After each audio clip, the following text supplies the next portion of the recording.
parece o menor dos problemas essa eliminação. Eu acho que se o torcedor do Fluminense precisasse escolher entre ter a situação que está hoje no Brasileiro ou continuar afundado em penúltimo ou último lugar e seguir na Copa do Brasil, eu acho que talvez a escolha seria a recuperação do Brasileiro. Galera, antes de ir pro vídeo, eu quero falar pra vocês aqui da loja Inside Food Story. Aqui você consegue as melhores camisas aí, a camisa do time do seu coração e pelos melhores preços do mercado. E você pode ver aqui que tem frete grátis pra todo o Brasil. Na hora de fazer a compra aqui, você consegue até mesmo personalizar aqui, ó. Você consegue colocar seu número aí e o seu nome. Você pode colocar aí, ó, qualquer nome aí que você quiser. E também aqui o seu número, ó. E na hora de finalizar o pedido, se você quiser, você pode vir aqui e utilizar o cupom Futebol de Primeira.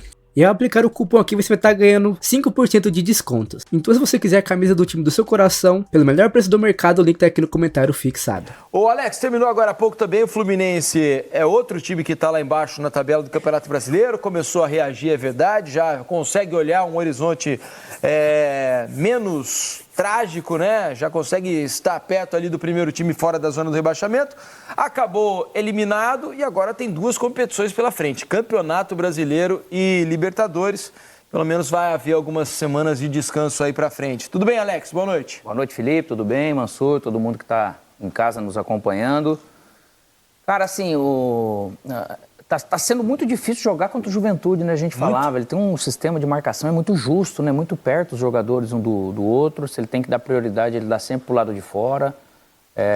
Então, o Juventude fez 2 bons jogos. O Fluminense também, um jogo acabou abrindo mão dos titulares, no caso, para trazer isso para casa. Termina o jogo com 2-2.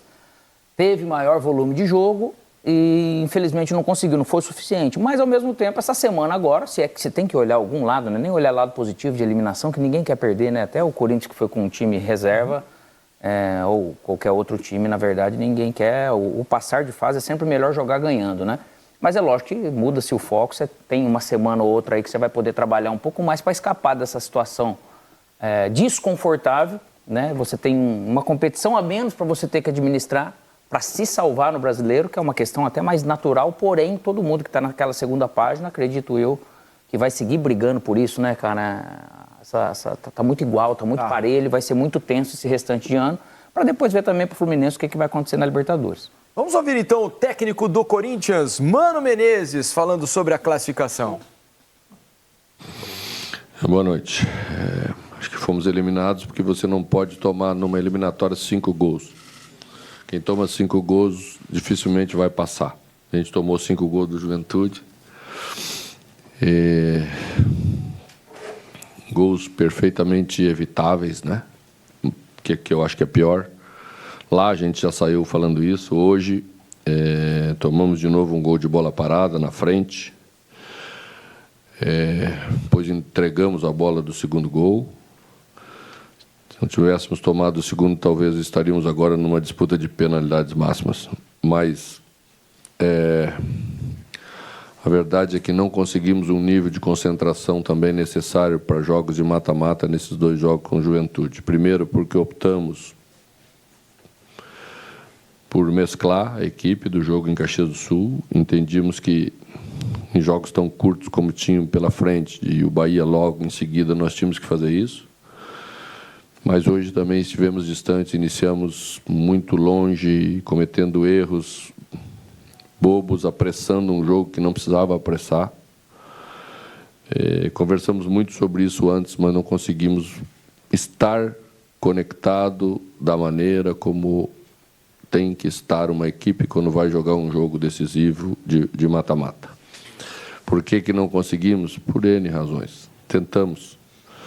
Mas existe uma questão no vestiário assim que a gente sente algumas coisas, né? Até na hora do fechamento, na hora da oração, estava um pouquinho diferente dos outros jogos. Porque não se conseguiu. Fizemos o mesmo processo, ou até mais algumas coisas, né? E não conseguimos fazer. Estar como deveríamos estar. Depois, em relação às bolas erguidas, é um pouco dessa leitura errada do jogo, né? Acho que também tivemos muito aquém nas bolas paradas, muito mal. Se jogamos 20 bolas paradas, 18 não tocamos nela. Isso é muito baixo, né? Porque o adversário se sente confortável em fazer falta, em ceder, escanteio, porque não está se sentindo ameaçado em nenhum momento.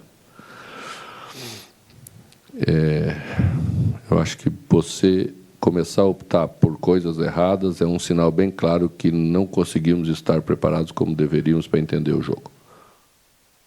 Tá aí, Mano Menezes, técnico do Fluminense. Eu falei aqui, técnico do Corinthians. O Mano é tão identificado com o Corinthians, né? Me deixei levar aqui. Mano Menezes falando sobre a eliminação do Fluminense, claramente, sobre o Juventude. Aliás, é sobre este jogo que vamos começar a conversar aqui.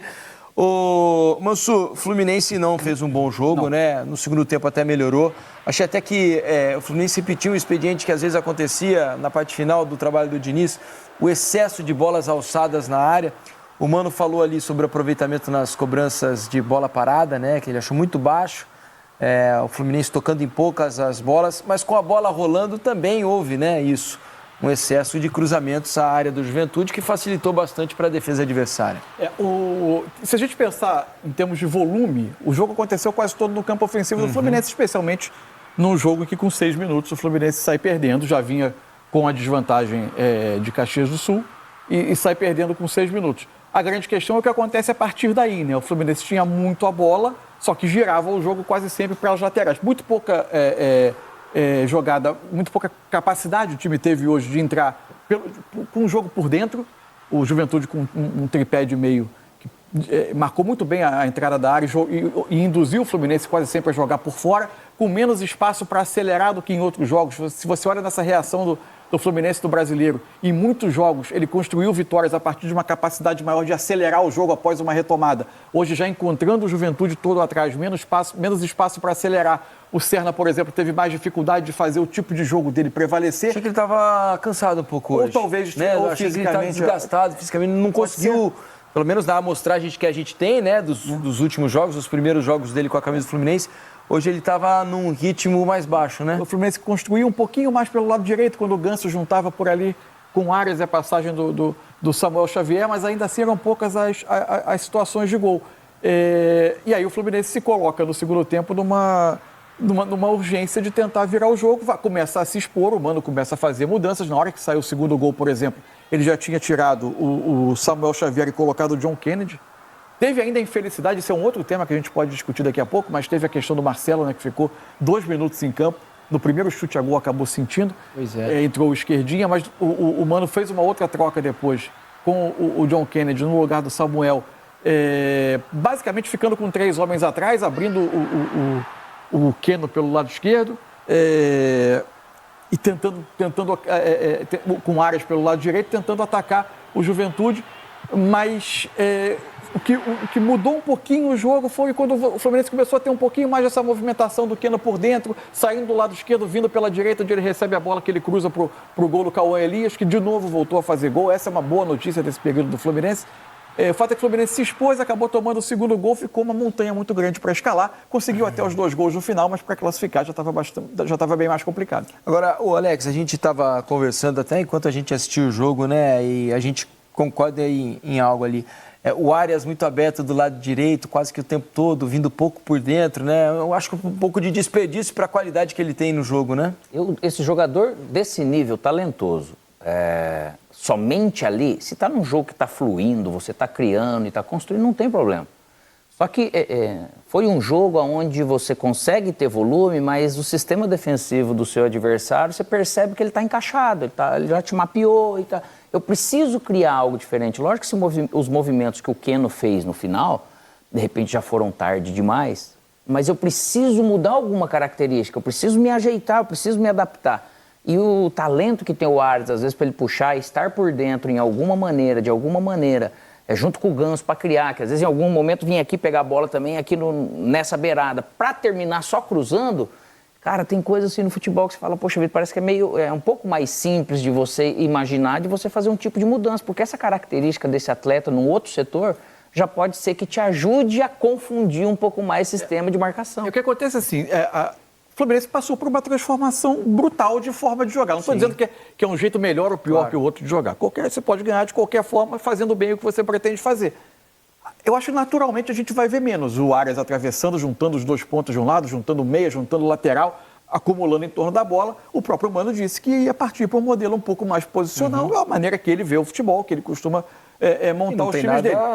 Agora, é evidente que dentro do jogo você pode ter esse tipo de variação de eventualmente algo que já foi testado, que o time está acostumado a fazer, que não vai ser estranho aos jogadores, que eventualmente possa acontecer. Agora, de fato, hoje foi um jogo em que o Arias basicamente atuou recebendo essa bola mais aberta. Quando ele conseguiu juntar por ali o Ganso e Samuel, saíram algumas jogadas no primeiro tempo, saíram alguns cruzamentos mais perigosos.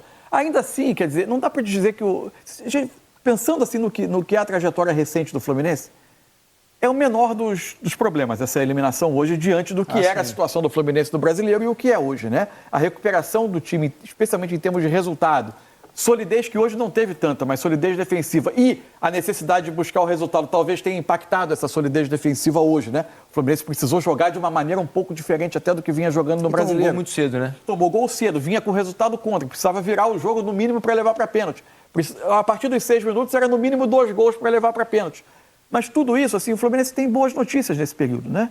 O Fluminense encontra o Cauã Elias, o Fluminense adapta o Serna ao jogo, o Fluminense vai se adaptando a uma nova forma de jogar, o Fluminense ficou mais sólido defensivamente, à exceção da partida de hoje, e o Fluminense tem hoje no Brasileiro uma situação em que você vê uma perspectiva de sair da zona de rebaixamento muito mais clara do que você via há 3, 4 semanas atrás, onde parecia afundado num terreno muito difícil. Então, parece o menor dos problemas essa eliminação. Eu acho que se o torcedor do Fluminense precisasse escolher entre ter a situação que está hoje no Brasileiro ou continuar afundado em penúltimo ou último lugar e seguir na Copa do Brasil, eu acho que talvez a escolha seria a recuperação do Brasileiro. Vale a gente mostrar uma imagem aqui, né? A contusão do Marcelo, né? Infelizmente, né? De novo o Marcelo se machuca. Hoje ficou 2 minutos em campo praticamente.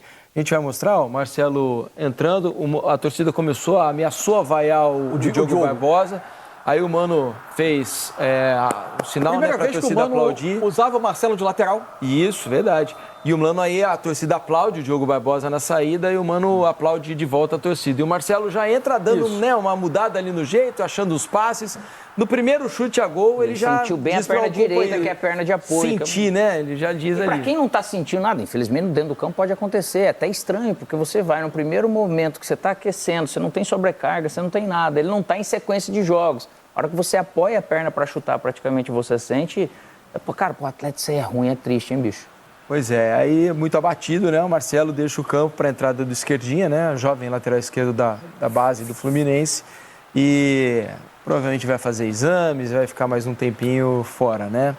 É ruim para Mano Menezes e para o Fluminense. Para o próprio Marcelo, né? Claro, para ele que está querendo. De não conseguir contribuir. Querendo ter uma sequência de jogos e tudo mais.